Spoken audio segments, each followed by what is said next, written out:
Bonjour, alors comme je vous l'ai promis, voici une nouvelle recette de gâteau au cacao réalisée avec un légume à l'intérieur. Il s'agit cette fois-ci du potimarron.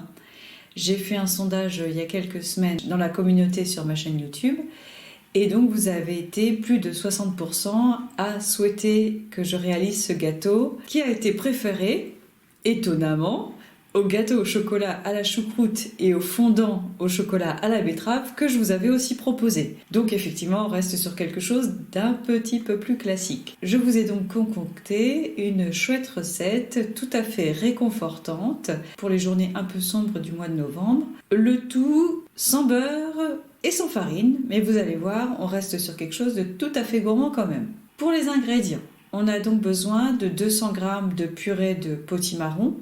J'ai fait cuire mes dés de potimarron à la vapeur et je les ai simplement réduits en purée. Il nous faut aussi 150 g de sucre, 80 ml d'huile neutre, 3 œufs, 130 g de poudre de noisette et 70 g de noix concassées.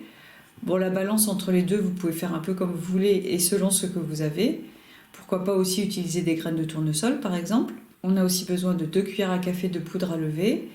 Vous pouvez utiliser la recette que je vous ai déjà proposée sur ma chaîne et que vous trouvez dans le i qui apparaît en haut à droite. 1 à 2 cuillères à café de sucre vanillé. J'ai mis dans le même bol que le sucre. 2 cuillères à soupe de cacao maigre. J'aime bien utiliser le cacao maigre pour faire des gâteaux au chocolat entre guillemets. C'est bien pratique. Une pincée de sel et 1 cuillère à café d'épices à pain d'épices si vous en avez envie. J'ai préparé la recette au robot avec une lame en S à l'intérieur. C'est très vite fait. On commence par battre les œufs et le sucre. Je mélange le cacao à la purée de potimarron. Ça permet que le cacao se mélange bien à l'ensemble.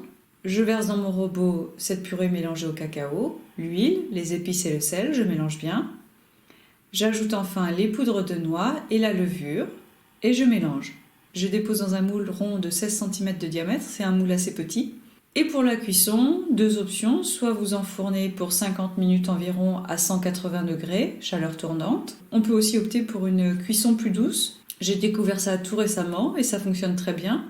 Si votre four a l'option de cuisson combinée vapeur et chaleur tournante, dans ce cas-là, on peut opter pour une cuisson vapeur avec chaleur tournante à 110 degrés pendant environ 1 heure. Au bout de 40 minutes de cuisson environ, on peut stopper la vapeur. Ça permet que dans les dernières 20 minutes, le gâteau sèche un peu plus entre guillemets. Et on laisse tiédir avant de déguster. Le gâteau est très moelleux, il a un bon équilibre entre le potimarron, les noix, le cacao et les épices à pain d'épices.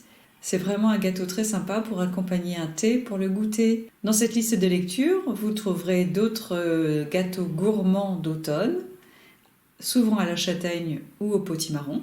J'espère que ces recettes vous inspireront. En tout cas, si ça vous plaît, n'oubliez pas de vous abonner à ma chaîne.